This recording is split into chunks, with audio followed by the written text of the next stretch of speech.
वक्त है। अम्बरीश महाराज का नियम था कि आप संतों को प्रसाद पवाते और जैसे ही पारणा का समय होता उसी समय प्रसाद ग्रहण करके अपना व्रत खोलते थे।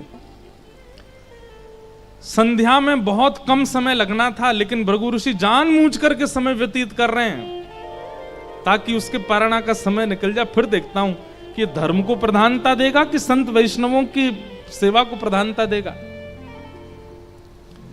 यहां अम्बरीश बड़े व्याकुल, समय निकलता जा रहा है, पारणा का समय हो रहा है, क्या करें? अभी तक भृगु ऋषि आए नहीं है, प्रसाद पाया नहीं है, मैं कैसे अपना व्रत पूर्ण करूं? और उसके बाद यदि व्रत पूर्ण करता हूं तो अभी तक जो मेरा नियम चला, इससे कोई ठाकुर जी नाराज नहीं होते। कई लोगों का नियम होता है कि वो बिल्कुल एग्जैक्ट टाइम पे ही व्रत खोलते हैं। इससे अगर आप चूक जाओ तो ठाकुर जी नाराज होंगे, ऐसा नहीं है। पर हां, कई बार नियम होता है। नियम को आप जितनी श्रेष्ठता से परिपूर्ण करते हो, भाई स्कूल जाने का समय है 7 बजे, अब 7 बजे अगर पहुंच जाते हो, फर्स्ट क्लास अटेंड कर लेते हो तो अटेंडेंस में नाम आ जाता है कि प्रेजेंट थे। अब लेट पहुंचोगे, फर्स्ट क्लास ही निकल गई, क्लास टीचर अटेंडेंस लेके चले गए, आपकी अटेंडेंस ही लग पाई। अब लग तो जाएगी, बाद में आप क्लास टीचर को जाके बोलोगे मैं आया था, लेट आया था, आप मेरी अटेंडेंस लगा दो। पर समय से पहुंचने पर अटेंडेंस हो जाती है कि हाँ ये उपस्थित थे। ठीक उसी प्रकार समय पर नियम की पूर्ति करने से उपस्थिति दर्ज होती है, लेकिन कभी नियम टूट जाए तो उससे ठाकुर जी नाराज नहीं होते हैं। लेकिन अम्बरीश राजा का नियम था कि अपने समय से ही पारणा करना है। और यहां भृगु ऋषि तो जबरदस्ती हाथ में जल लेकर के बैठे हैं, संध्या कर रहे हैं, बोले कि आज इसका समय ही निकले, देखता हूं क्या करेगा। 2-4 मिनट रह गए थे, वशिष्ठ ऋषि के चरणों में जाकर के प्रणाम किया, अपने गुरुदेव को प्रणाम करते हुए अम्बरीश राजा बोले भगवान कुछ बताइए ना, भृगु ऋषि आए प्रसाद पाने लेकिन अभी तक आए नहीं और मेरे पारणा का समय हो गया, मैं क्या करूं? मेरा नियम टूट जाएगा। मेरे नियम में मुझे कुछ समृद्धि या उपलब्धि नहीं चाहिए, केवल भगवत दर्शन का नियम रखा है मैंने। मैं इस नियम को इसलिए पालन करता हूं ताकि ठाकुर जी मेरे हो जाएं बस। तो कहीं ये नियम टूट गया तो ठाकुर जी मेरे होने में दिक्कत ना हो जाए। वशिष्ठ ऋषि बोले देखो तुम एक काम करो। बोले क्या? ठाकुर जी का अभिषेक करो और अभिषेक करके जो पंचामृत ठाकुर जी का होगा उसका पान कर लो, अपना नियम भी हो जाएगा और फिर जब भृगु ऋषि पाके चले जाएं तो उस प्रसाद को पा लेना। और आपने तुरंत ठाकुर जी का अभिषेक किया पंचामृत हाथ में लेकर के, और जैसे ही पारणा का समय हुआ तुरंत उसको पान करके अपना नियम पूरा कर दिया। ये यहां पी ही रहे थे कि इतने में भृगु ऋषि आ गए। और भृगु ऋषि आकर के बोले अच्छा, हमको बुलाना तो ढोंग है तुम्हारा, तुम तो केवल अपने नियम के पक्के हो, अपने नियम का पालन करना जानते हो। अरे जब ये नियम था कि कोई ऋषि आकर के पाएगा उसके प्रसाद के बाद ही मैं ग्रहण करूंगा, तो ये नियम तुमने तोड़ा क्यों? अम्बरीश राजा बोले नहीं, मैंने वैसे नहीं, कोई भाव नहीं था भगवान। अन्न सेवन तो अभी भी आपके प्रसाद के बाद ही पाऊंगा, केवल मेरे एक समय पर नियम पूर्ति के लिए मैंने गुरु आज्ञा लेकर के बस चरणामृत लिया। लेकिन भृगु ऋषि क्रोध में भर गए, तुरंत अपनी जटा फेंक करके नीचे कृत्या नाम की राक्षसी प्रकट हो गई और उसको कहा विध्वंस कर दो अम्बरीश राजा का। अम्बरीश राजा तो हाथ जोड़ करके बैठ गए, नेत्रों से आंसू, बोले भगवत मिलन तो हुआ नहीं, एक राक्षसी के द्वारा वध होगा मेरा। हे नाथ मेरी रक्षा करो, मैंने जानबूझ करके वैष्णव अपराध नहीं किया है, मैंने ऋषि का अपराध जानबूझ केवल अपने नियम की रक्षा के लिए आपका चरणामृत सेवन किया है। ठाकुर जी से कहां देखा जा रहा था? प्रबल प्रेम के पाले पड़कर हरि को नियम बदलते देखा, अपना मान टले टल जाए पर भक्त का मान न टलते देखा। तुरंत भगवान ने सुदर्शन जी को आज्ञा की, बोले जाइए पहले तो कृत्या को खत्म करो और उसके बाद ये बहुत सबको श्राप देते रहते, भृगु ऋषि आज इनको मजा चखाओ। इतने में ही देखा कि दूसरे सूर्य के समान तेज पृथ्वी की ओर आ रहा है। देख करके कृत्या घबराई, वो सूर्य नहीं था, सुदर्शन जी महाराज थे। हमारे जगन्नाथपुरी में महाप्रभु जी 4 विग्रह में विराज रहे हैं। श्री जगन्नाथ जी, सुभद्रा जी, बलराम जी और श्री जगन्नाथ जी के ठीक बगल में श्री सुदर्शन जी। सुदर्शन यहां संगी रहते हैं ठाकुर जी के।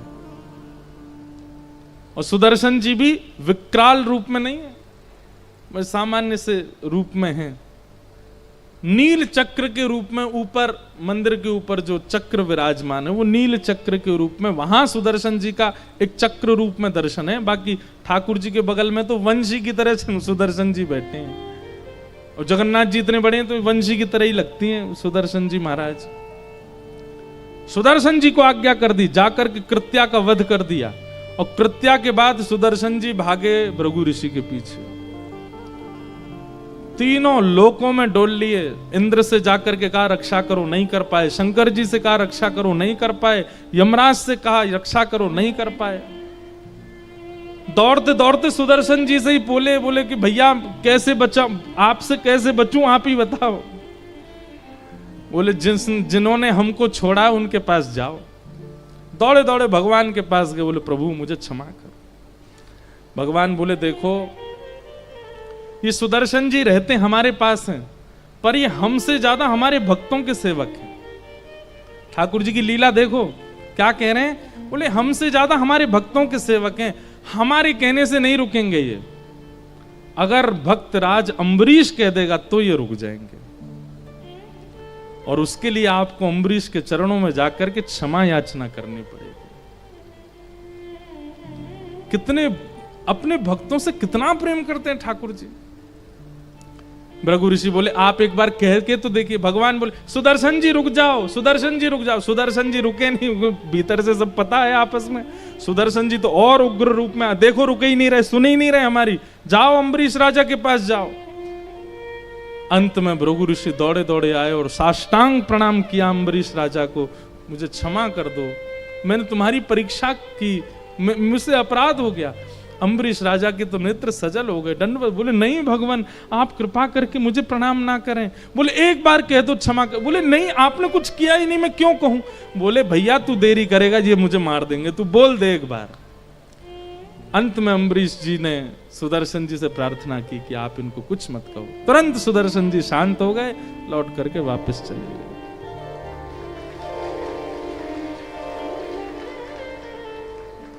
भृगु ऋषि के चरण धोए। भृगु ऋषि के भाई तुम हाथ ही मत लगाओ हमको। अम्बरीश तुम भाई क्या तुमने ठाकुर जी को वश में कर रखा है अपने। अरे भगवान के आयुध भी उनके कहने से नहीं रुकते हैं, तुम्हारे कहने से रुकते हैं। अम्बरीश राजा के नेत्र सजे। बोले ये मैंने कुछ नहीं किया, सब ठाकुर जी की लीला। श्री मद्भागवत में भगवान स्वयं कहते हैं अहम भक्त पराधीन यस्वतंत्र इव द्विज साधुभिर्ग्रस्त हृदयो भक्तैर्भक्त जन प्रिय।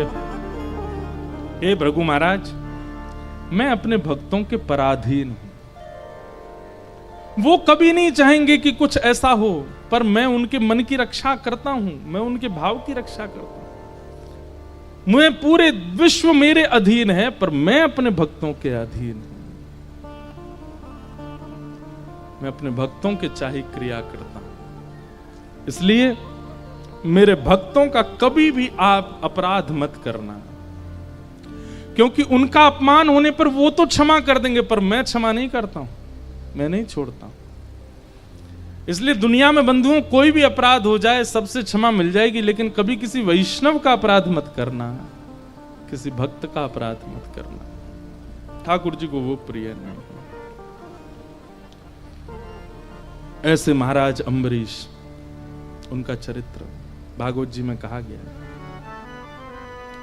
तो भगवान ने उत्तरा के गर्भ में जाकर के परीक्षित की रक्षा की। परीक्षित की रक्षा के पश्चात जैसे ही ठाकुर जी जाने लगे, कुंती ने भगवान की स्तुति गाई। तत्पश्चात भीष्म पितामह ने भगवान की स्तुति गाई। सबकी स्तुतियों का श्रवण करते हुए भगवान द्वारिका गए। कुछ दिन बाद भगवान अपनी लीला पूरी करके स्वधाम चले गए। अर्जुन ने यह खबर आकर के पांडवों को बताई, तो पांडवों ने उस नन्हे से परीक्षित बालक को राज्य गद्दी पर बिठा दिया और स्वयं स्वर्गारोहण को चले गए। परीक्षित थोड़े बड़े हुए हैं, 2-3 वर्ष की आयु होगी, उसी आयु में ही उनको राज्य गद्दी पर बिठा दिया और ब्राह्मणों से कहा कि आप निर्देशन दीजिएगा क्या करना है, आपके निर्देशन में ये बालक आगे राज्य का संचार करेगा। और पांडव निकल गए स्वर्गारोहण के लिए। रास्ते भर चिंतन करते जा रहे हैं ठाकुर जी का। समस्त पांडव स्वर्गारोहण को प्रस्थान कर गए। परीक्षित को राज्य गद्दी पर बिठा दिया। धीरे धीरे परीक्षित बड़े हुए, इनका विवाह हुआ, जन्मेजय आदि कुछ पुत्र हुए। राजा परीक्षित के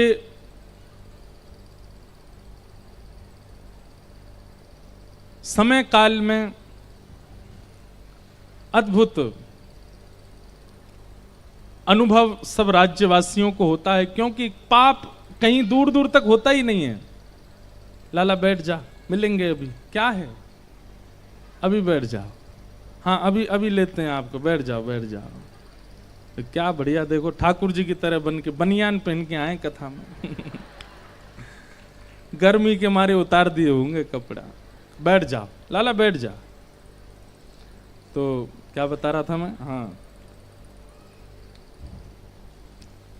राजा परीक्षित के समय पर इतना सुंदर काल चल रहा था कि किसी को भी कोई पीड़ा नहीं थी, दूर दूर तक पाप होते नहीं। भागवत जी में और कहीं अन्य भी ऐसे वर्णन आते हैं कि कारागृह यानी कि जेल, उनमें जंग लग गई है, क्योंकि कोई अपराध करता ही नहीं है तो जेल जाना ही नहीं पड़ता।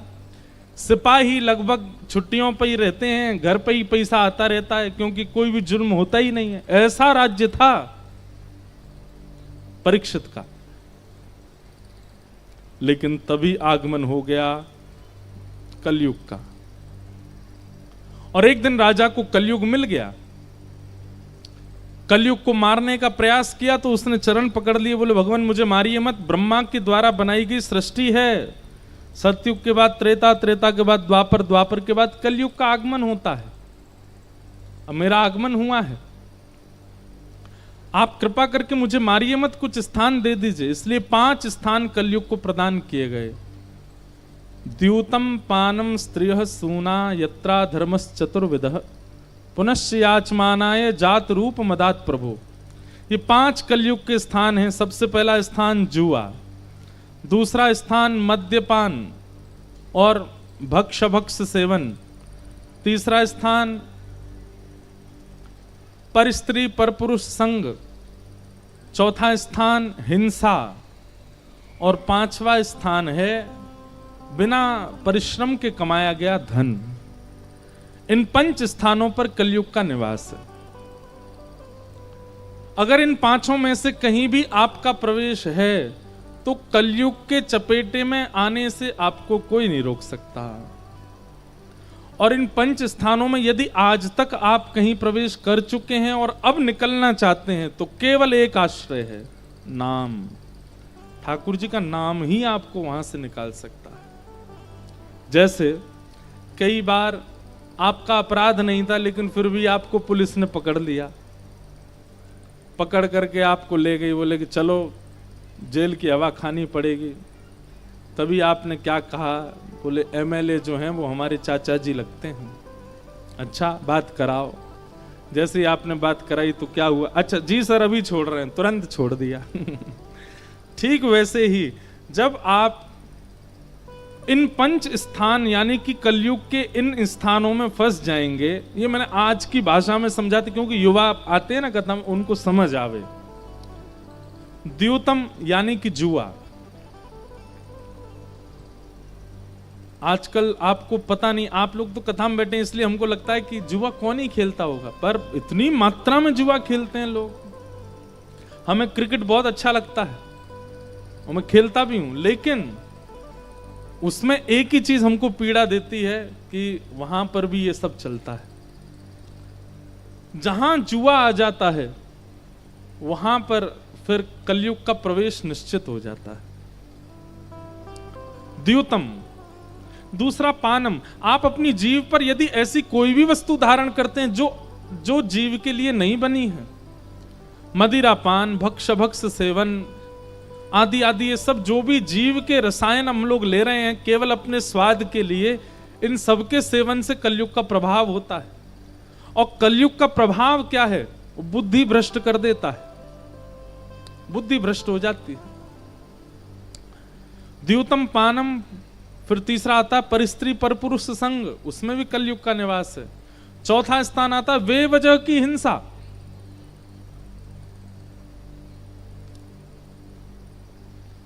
कई लोग होते हैं वे वजह नाराज हो जाते हैं, भैया ये तीनों बच्चे आपके हैं,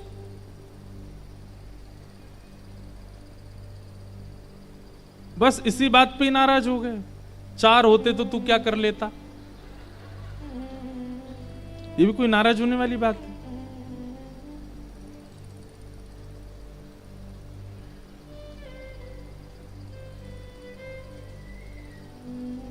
ऐसी ऐसी बातों पे लोग नाराज, ये कलयुग का प्रभाव होता है कि जो नाराज ना होने वाली बात पे भी नाराज हो जाते हैं।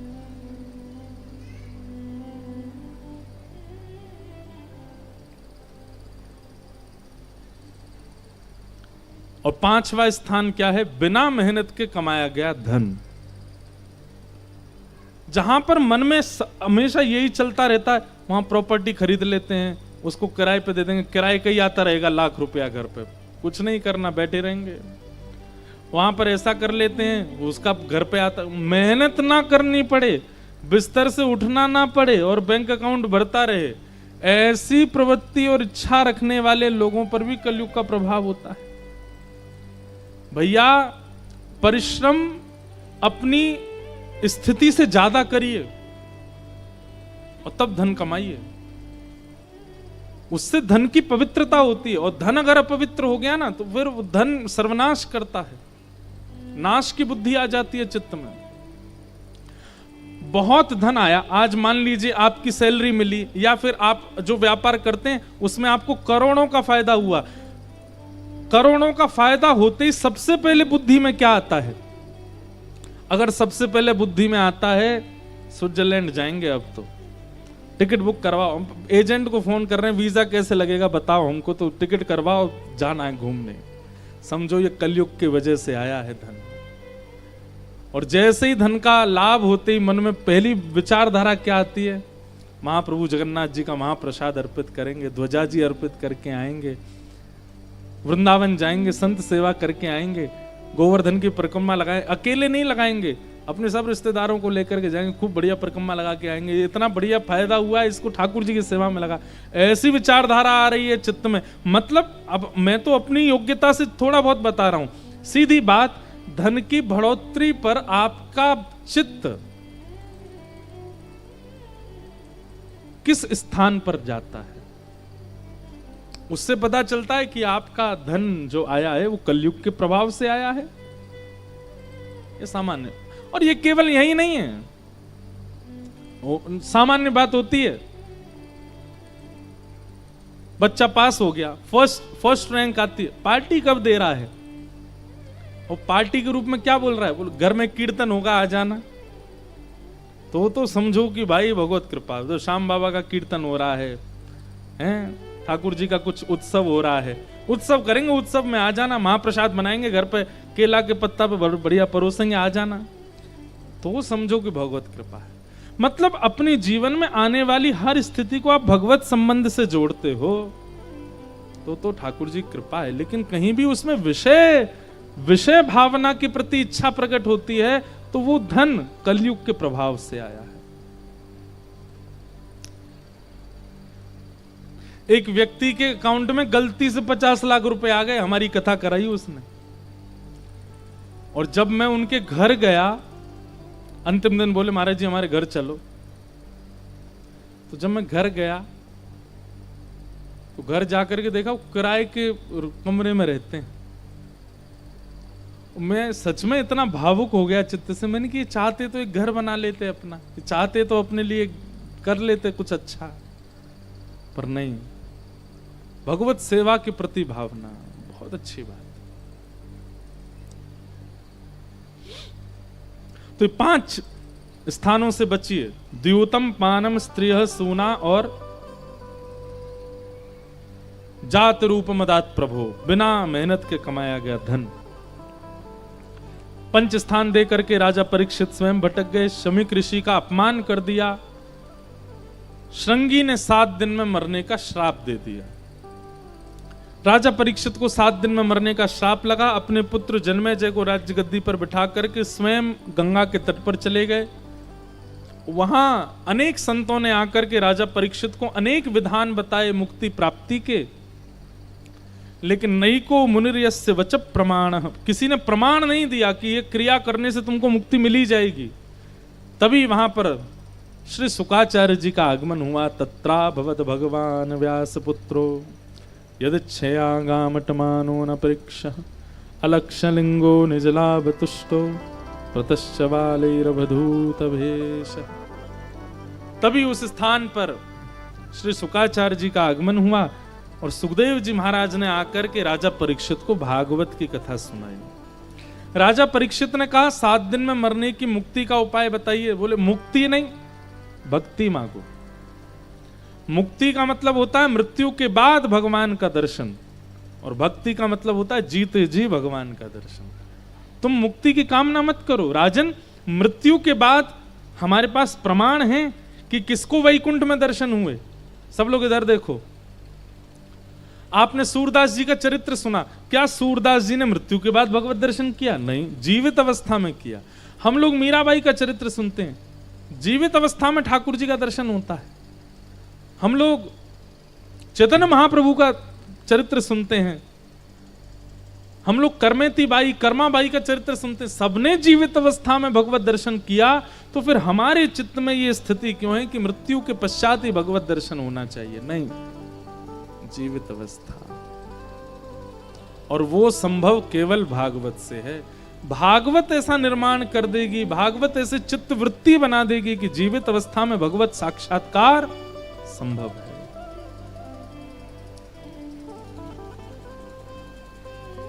कोई जनरेटर चल रहा है, एग्जॉस्ट तो बंद ही कर दो भाई।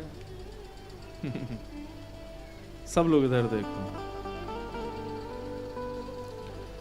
तत्पश्चात अब यहां से श्री शुकाचार्य जी कथा सुनाना प्रारंभ करते हैं परीक्षित को।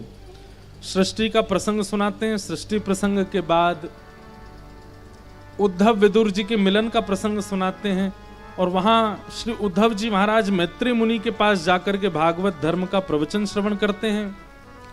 भागवत धर्म के प्रवचन के अंतर्गत श्री उद्धव जी महाराज श्री विदुर जी महाराज को मैत्री मुनि कपिल विभूति संवाद आदि आदि श्रवण कराते हैं।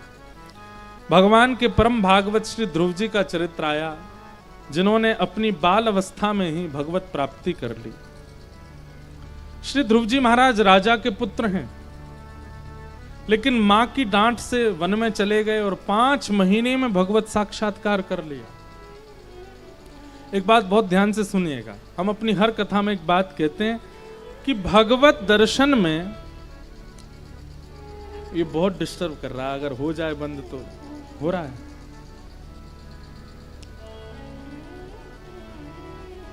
बहुत सावधानी से सुनो। उद्धव जी महाराज, अब इधर देखो, आप क्यों हो रहे हो? आप तो सुनो। हमको क्योंकि विचार करके बोलना पड़ता है ना, अपने आप भाव आते हैं तो फिर वो जा रहे हैं, इसलिए हम बोल रहे हैं, वैसे कोई दिक्कत नहीं। ध्रुव जी महाराज को 5 महीने में ठाकुर जी मिले।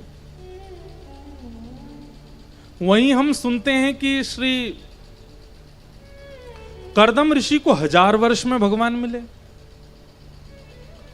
सबरी को सैकड़ों साल में भगवान मिले, और यहां हमको सुनाई देता है कि ध्रुव जी महाराज को 5 महीने में ठाकुर जी मिल गए। और श्रीमद् भागवत में कथा आती है, एक महापुरुष को तो 2 घड़ी में भगवान मिल गए, 2 घड़ी 45 मिनट में। इसका मतलब क्या है? ठाकुर जी का कोई प्रोसेस एग्जैक्ट क्यों नहीं है कि कितना टाइम लगता है उनको मिलने में। कहीं पर 1000 साल निकल जाते हैं, कहीं पर 5 महीने में मिल जाते हैं, कहीं पर 2 घड़ी में ही मिल जाते हैं। और सुनो, 1000 साल बाद में छोड़ो, 2 घड़ी बाद में छोड़ो, 100 साल बाद में छोड़ो, परीक्षित, उसका तो जन्म ही नहीं हुआ, गर्भ में ही भगवान मिल गए, गर्भ में ही चले गए भगवान।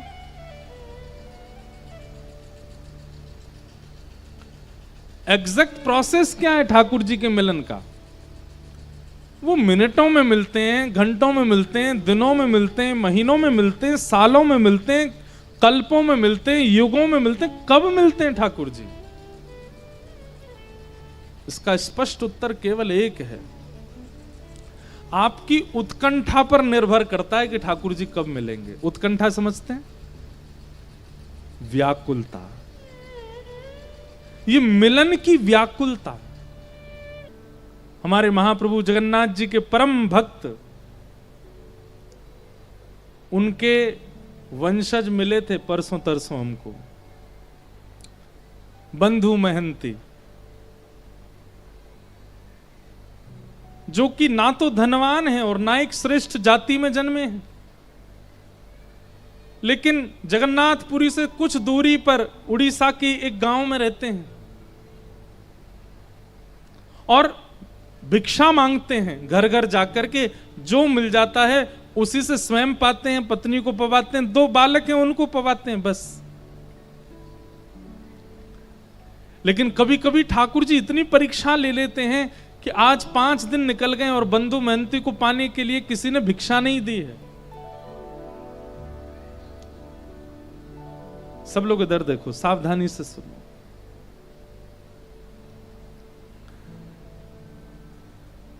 पत्नी व्याकुल है और पता क्या करते हैं, बंधु महंती का नियम है, भिक्षा लेकर के आते हैं घर घर से या बैठ जाते हैं रोड के किनारे, जो दे देता है उसको ला करके पत्नी बच्चे और स्वयं पा लेते हैं।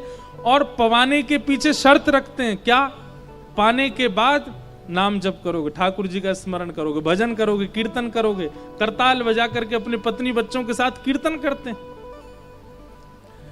5 दिन हो गए, अन्न नहीं पाया, तो पत्नी बोली अब तो अन्न मिला नहीं तो फिर कीर्तन भी नहीं होगा।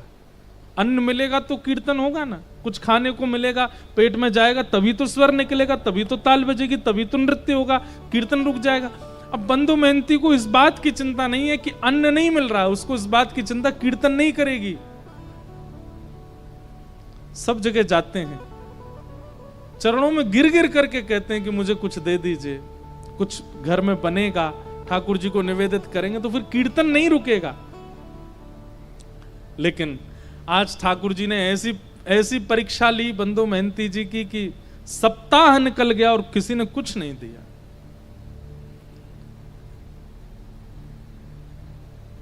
बंधु महंती सोचते हैं क्या करूं, कीर्तन नहीं होता है, बच्चे भूखे रोते हैं, पत्नी कहती है कि अन्न मिले तो कीर्तन हो। रात में मन बनाते हैं, पत्नी को उठाते हैं, बोलते हैं सुनो, मैंने तुम्हें आज तक बताया नहीं, मेरे एक मित्र हैं। अच्छा, बहुत धनवान हैं, बड़े सुंदर हैं, खूब सारे जेवर पहन के घूमते हैं और लाखों करोड़ों लोग उनके चरणों में प्रणाम करते हैं। अच्छा, तुम्हारे मित्र हैं? बोले हाँ मेरे मित्र हैं, मुझे अपना सखा मानते हैं। वो क्या नाम है उनका? बोले मेरा और उनका एक जैसे ही नाम है, मेरा बंधु महंती नाम है, उनका दीन बंधु नाम है, उनका नाम दीन बंधु, हम दोनों मित्र हैं एक दूसरे के। अच्छा, दीन बंधु नाम है, कहाँ रहते हैं वो? देवी, मेरा मन है कि मैं और तुम और बच्चे सब उनके पास चलें, वो हमें भोजन जरूर खिलाएंगे। भोजन का नाम सुनती पत्नी इतनी खुश हो गई जैसे पति आज के डेट में गए डायमंड देने को बोल दे या हीरे जवाहरात देने को बोल दे, खूब सारी ज्वेलरी। पत्नी भोजन देंगे? बोले भोजन, दाल देंगे, भात देंगे और साथ में छेना पोड़ा देंगे, आदि आदि सब देंगे। ये सब सुनकर के हम चले उनके पास, चलो बच्चे सो रहे हैं, मैं गोद में उठा लेती हूँ, चलते। देवी चल तो देंगे लेकिन थोड़ा समय लगेगा। कोई बात नहीं, सुबह तक तो पहुंच जाए। सुबह तक नहीं देवी, 5 दिन का समय लगेगा। पत्नी बोली 5 दिन? कहाँ रहते हैं? बोले एक नीलाचल धाम है जगन्नाथपुरी, वहां रहते हैं। मेरे दीन बंधु वहां रहते।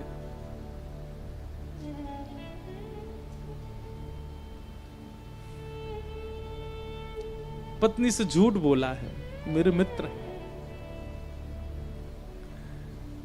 कोई बात नहीं हम सह लेंगे, लेकिन भोजन तो मिलेगा ना वहां पर। हाँ मिलेगा ना, मेरे मित्र हैं। भोजन की बात करती है, वो वस्त्र भी देंगे, अन्न भी देंगे, रहने को घर भी देंगे, चल। और अपनी पत्नी को लेकर के जा रहे हैं और रास्ते भर जगन्नाथ जी से प्रार्थना करते जा रहे हैं, हे महाप्रभु मुझे कुछ नहीं चाहिए, तो मेरी लाज बचाना। मैंने इसको बोला है कि आप मेरे मित्र हो, कहीं आप मित्र बनकर के नहीं मिले तो इसके मन में अविश्वास हो जाएगा, और इसके मन में अगर अविश्वास हुआ नाथ तो मैं क्या करूंगा। अब इसी बहाने से अपनी पत्नी बच्चों से कीर्तन कराते हैं। अब तो 3 ही दिन में पहुंच जाएंगे, कीर्तन करो, कीर्तन करते हैं, जबरदस्ती करवाते हैं, लेकिन ये भी बंधुओं एक प्रकार से भगवत भाव है कि आप स्वयं तो भगवत भजन करते हैं, पर अपने मित्रों से और संबंधियों से भी भगवत भजन कराते हो, ये भी एक कृपा है। ठीक है, 1-2 बार कुभाव से करेंगे तो भी चलेगा, करेंगे तो सही। अपनी पत्नी बच्चों को लेकर के बंदो महंती पहुंच गए जगन्नाथपुरी। 5 दिन हो गए चलते चलते, कुछ खाया पिया पिछले 7 दिन से नहीं खाया, 5 दिनों बच्चे भूखे प्यासे तड़प रहे हैं, तो कहीं से नरम पत्ते तोड़ के ले आते हैं, कुछ ऐसे सामान मिल जाता है तो बच्चों को खिला देते हैं। जैसे ही जगन्नाथपुरी पहुंचे, दूर से ही नील चक्र दिखाई दिया, ध्वजा लहरा रही है महाप्रभु जगन्नाथ जी की। देख करके अपनी पत्नी बोले, देखो वो जो ध्वजा दिख रही है ना, बोले हाँ उसी के नीचे ही मेरे मित्र बैठते हैं, वो उनके घर की ध्वजा है। बस हम तो बच्चे तो नाचने लगे, कूदने लगे, पत्नी भी आनंदित हो गई। लेकिन महाप्रभु जगन्नाथ जी का आज तक केवल कथाओं में श्रवण किया था, पहली बार देखने जा रहे हैं बंदो महंती, ध्वजा देख करके ही मूर्छित हो गए। पत्नी ने बड़ी मुश्किल से होश में लाए। अब तो ज्यों-ज्यों मंदिर पास आ रहा है त्यों-त्यों नृत्य कर रहे हैं, और बार बार नृत्य करते करते घबरा जाते हैं, और घबरा कर कहते हैं महाप्रभु जी आप याद है ना, मैंने मित्र बताया है आपको, किसी और को नहीं दिखाना है, मुझे कोई प्रचार नहीं करवाना, कि आप मेरी पत्नी को बस दिख जाना कि आप मेरे मित्र हो, और दिखना भी नहीं, मैं उसको बोल दूंगा आप बहुत व्यस्त रहे, तो बस भोजन प्रसाद पवा देना, इतना करवा देना, बस और कुछ नहीं चाहिए। महाप्रभु जी के मंदिर पहुंचे, जाने कितनी बार ठाकुर जी की स्मृति में बेहोश हो गए। जगन्नाथ जी के मंदिर में प्रवेश किया, महाप्रभु जी के सामने जैसे ही पहुंचे, आहा जगन्नाथ स्वामी नयन पथगामी भवतु में, महाप्रभु जी के जब विशाल नेत्रों का दर्शन और ये आजानुलंबित भुजाओं का दर्शन किया, बंदो महंती नाचने लगे, दौड़ने लगे भीतर की ओर, मानो जैसे महाप्रभु जी बुला रहे हो। देख मैंने कही थी ना मेरे मित्र हैं, मुझे देखती देख भुजा खड़ी कर ली इन्होंने, कह रहे आजा गले मिल ले। हाँ भुजा तो जाओ मिल लो, अभी नहीं ना, अभी वस्त्र नहीं धुले मेरे, अच्छे स्वस्थ वस्त्र पहनूंगा, ना धो के तैयार तब जाऊंगा भीतर। एक लाज तो बचा ली ठाकुर जी, अब दूसरी कुछ प्रसाद पवा देना। ऐसे बंदो मेहनती रात भर बैठे रहे मंदिर के द्वार पर, किसी ने भोजन नहीं पूछा।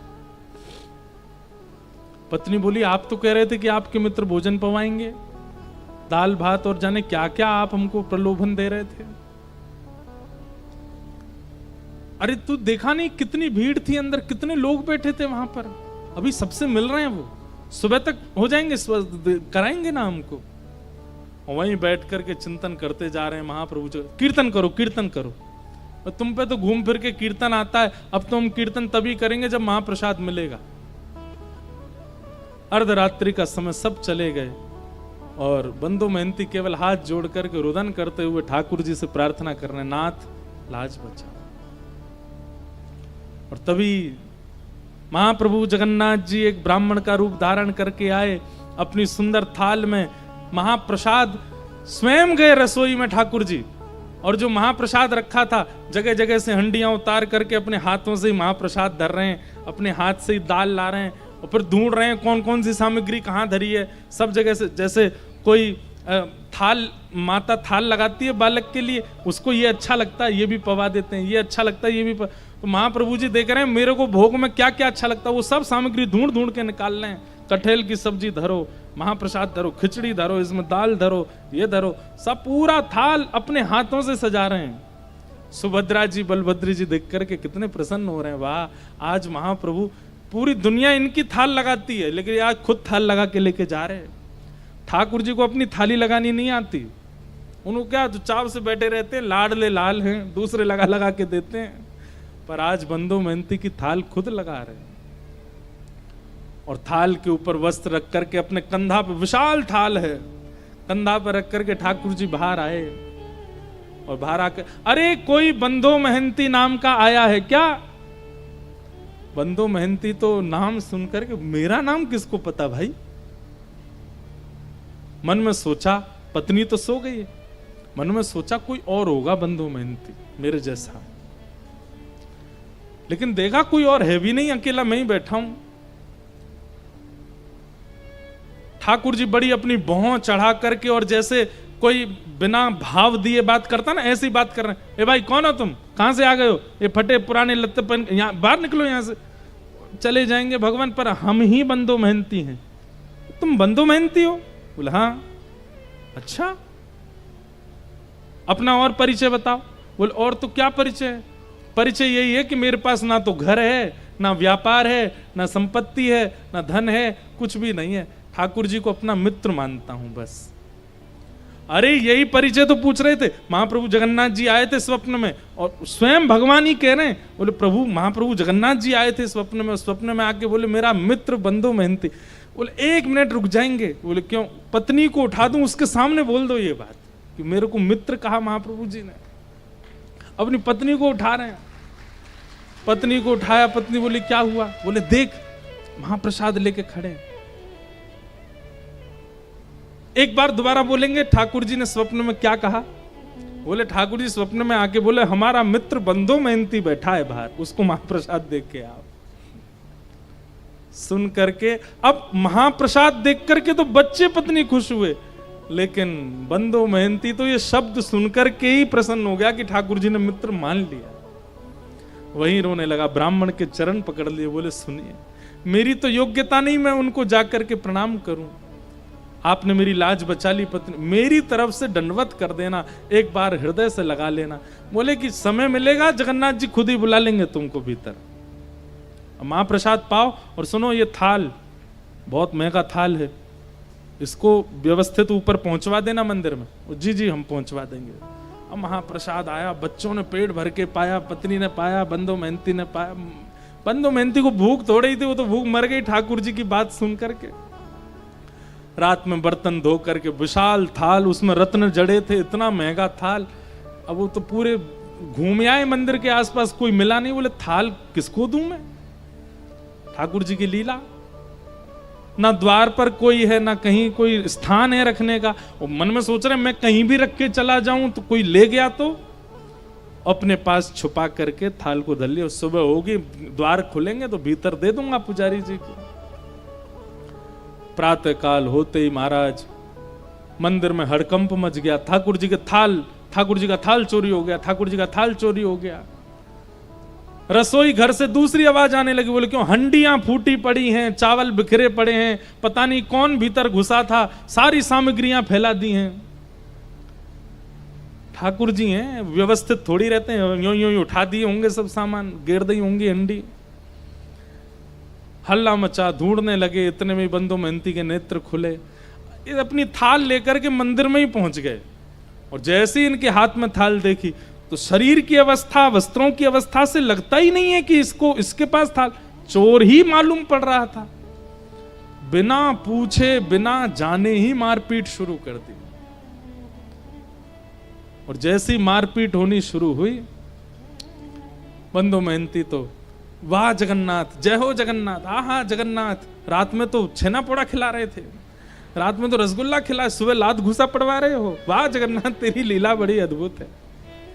पत्नी आकर इनको मत मारिए, ये जगन्नाथ जी के मित्र। बोले अच्छा जगन्नाथ जी का मित्र, इसको बताते हैं हम। अरे रात में जगन्नाथ जी ही दे करके गए। हाँ, जगन्नाथ जी पे और तो कोई काम ही नहीं, इसको देने जाएंगे? इस पर पहनने के लिए वस्त्र तो अच्छे नहीं है, महाप्रभु जगन्नाथ इसको महाप्रसाद पमाएंगे?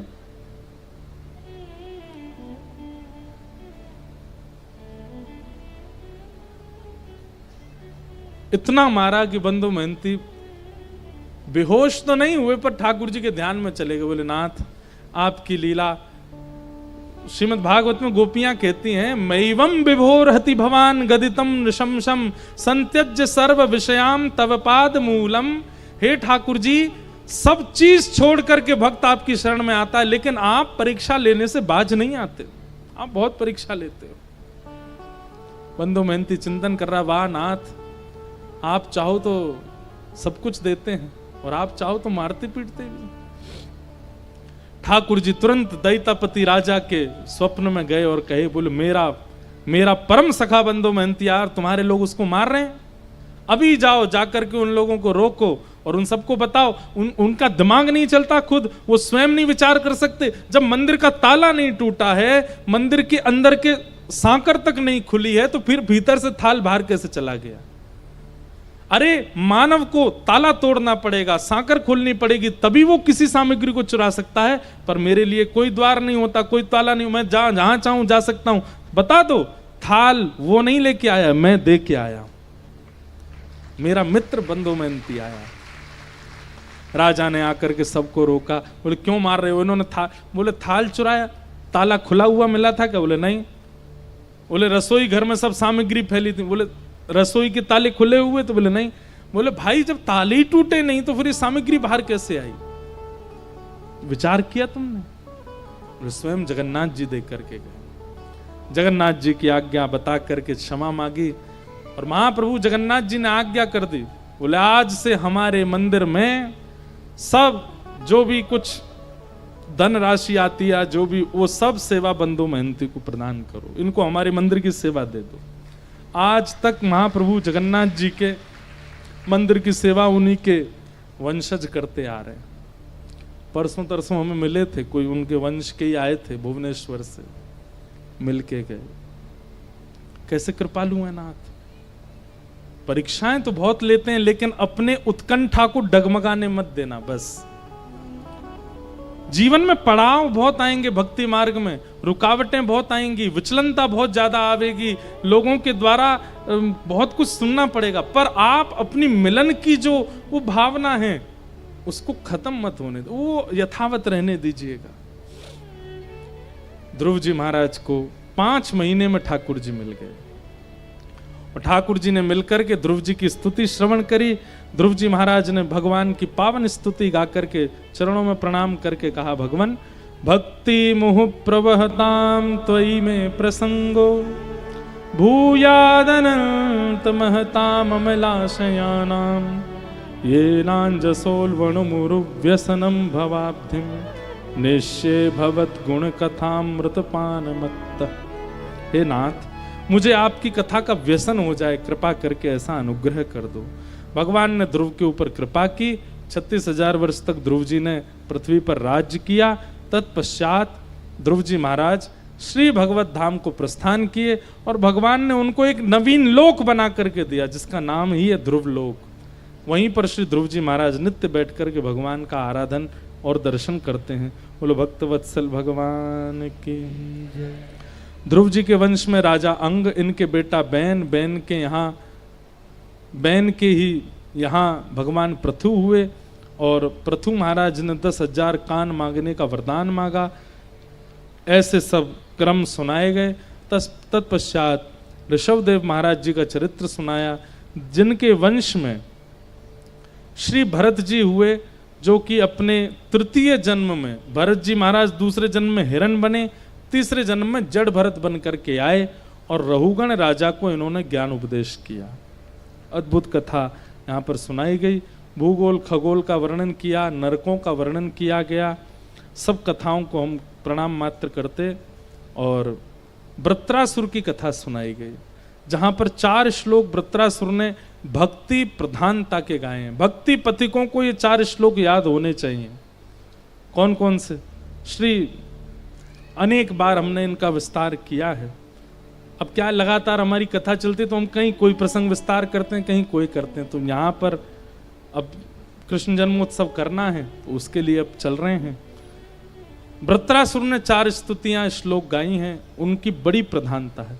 अहम हरे तब पादई कमूलम दासानुदासो भवतास्म भूय मनस्मरेता सुपतेर्गुणांस्ते गृणीत वाक्कर्म करोतु काय न नाकपृष्ठं न च पारमेष्ठं न सार्वभौमं न रसाधिपत्यं न योगसिद्धिरपुनर्भवं वा समञ्जसत्वा विरहैकाङ्क्षे अजातपक्ष इव मातरं खगा स्तन्यं यथा वत्सतराच्छुधार्था प्रियं प्रियैव व्युषितं विषन्नाः मनोरविन्दाक्ष ददीक्षते त्वां ममत्तमश्लोकजनेषु सख्यं संसारचक्रे भ्रमतस्य कर्मभिः त्वन्मायया आत्मजजादरागहे स्वासक्तचित्तस्य न नाथ भूयात्। इस प्रकार श्री वृत्रासुर ने भगवान की स्तुति गाई, प्रहलाद जी का पावन चरित्र सुनाया गया। हिरण्यकश्यप नाम के राक्षस के यहाँ पर भक्त प्रहलाद का प्रादुर्भाव हुआ। भगवान को जब कृपा करनी होती है तो विपरीत परिवार में भी भक्तों को जन्म दे देते हैं। लेकिन आजकल के कलयुगी जीव भक्त बालकों को पाकर के मन में विचार करते हैं कि भैया संसार में कैसे रहेगा। लेकिन आप लोग यही मानिएगा कि आपके पूरे खानदान में कोई भक्त नहीं है और एक भक्त बालक हो जाए तो महाप्रभु जगन्नाथ जी ने पूरे कुल को चुना है उद्धार करने के लिए। उसका सम्मान कीजिए, उसकी स्थिति को समझिए। आज भी कोई सुबह मिलने आए थे, उनमें भी एक छोटी सी लाली बेचारी, उसके लिए भी उनकी माता जी बोल रही थी कि इनके परिवार में कोई और इनकी भावना को समझता नहीं। बंधुओं, एक भक्त यदि कुल में उत्पन्न होता है तो ठाकुर जी की कृपा से होता है। आपने कोई प्रयास नहीं किया। कई जगह ऐसा होता है दादा दादी भक्ति कराते हैं, माता पिता भक्ति कराते हैं, तब बालकों में भक्ति जागृत होती है। पर कई जगह ऐसा होता है किसी में भक्ति नहीं है लेकिन वो बालक बचपन से ही वैष्णव भक्त हो जाता है, अपने आप उसकी रुचि कथाओं में बढ़ने लग जाती है। इसका मतलब है ठाकुर जी ने चुना है। ठाकुर जी चाहते हैं कि आप भक्ति भाव में आओ। आजकल बहुत सारे बालक ऐसे मिलते हैं जो सब काम करते थे लेकिन अचानक से कोई रील ऐसी देख ली, कोई वीडियो ऐसी उनके सामने आ गई, उसको देख लिया, महाभागवत प्रसंग सुन लिए, बस वो प्रसंग सुनते ही उनके चित्त में परिवर्तन आने लगा। जिनका मैं बात बता, बंदो महंती के जो परिवार के परसों हमें मिले, वो भी बता रहे थे, बोल महाराज जी हम सब कुछ चलता था जीवन में परिवार में, लेकिन 2 वर्ष पहले कोई ऐसी क्लिप देख ली, ऐसा भाव सुन लिया कि बस तब से सब छोड़ दिया। वचनों में बहुत ताकत है। मुझे ऐसा लगता है कलयुग में परमात्मा कहाँ है? वाणी में है। वाणी में परमात्मा विराजमान है। ये वाणी चाहे तो व्यक्ति को साधक बना दे और यही वाणी चाहे तो व्यक्ति को महाकुकर्मी बना दे। वाणी चाहे तो व्यक्ति को जीवन उद्धार करने के मार्ग पर पहुंचा दे और वाणी चाहे तो आत्महत्या करने पर मजबूर कर दे। वाणी ही श्री कृष्ण है। आज पूरी सृष्टि का संचार वाणी से हो रहा है और उस वाणी में अगर नाम विराजमान हो जाए तो उस वाणी से कितनों का अध्यार हो जाएगा। तो किसी कुल में यदि भक्ति नहीं है और वहां एक भक्त का आगमन हो जाता है तो इसका मतलब भगवत कृपा करके वहां आएंगे। 2 प्रमाण दे रहे हैं हम। पहला, रावण के पूरे कुल में कोई भक्त नहीं है लेकिन परम भागवत श्री विभीषण जी हो गए। रावण की वजह से लंका की पृथ्वी पर राम जी के चरण नहीं पड़े हैं।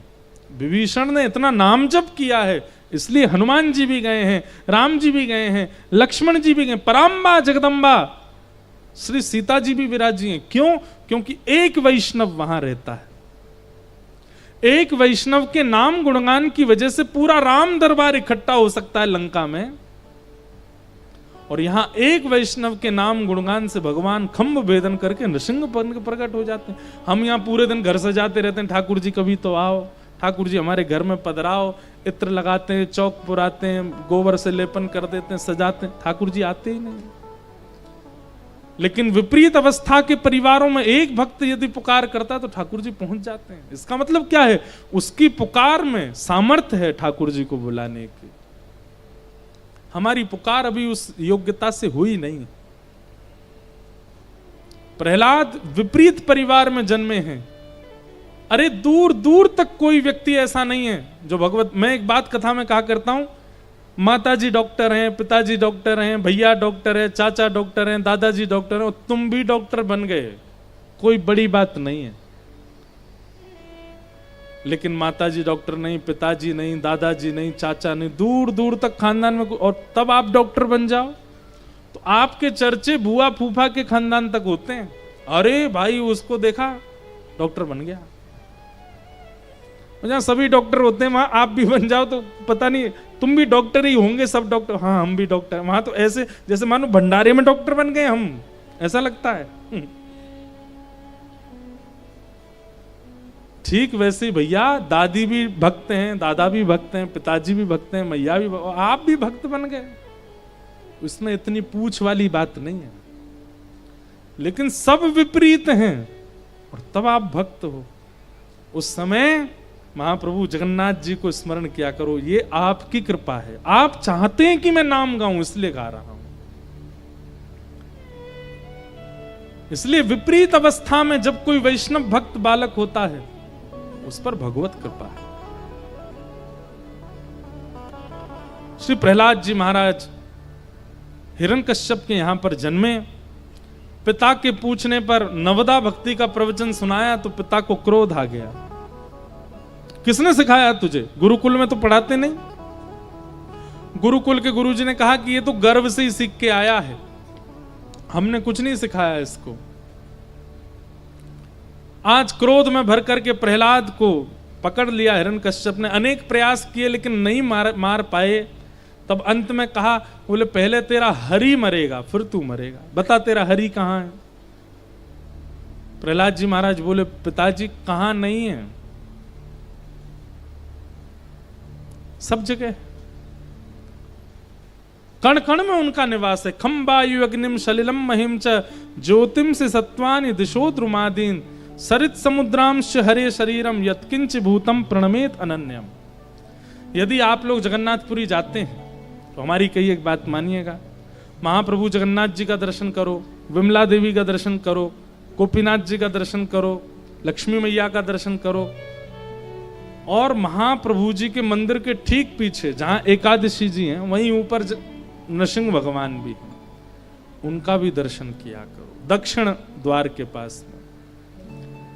जगन्नाथ जी के दर्शन का इतना प्रभाव है। वो क्रूर रूप में क्यों रहते हैं, ऐसे विशाल विकराल रूप में क्यों रहते हैं?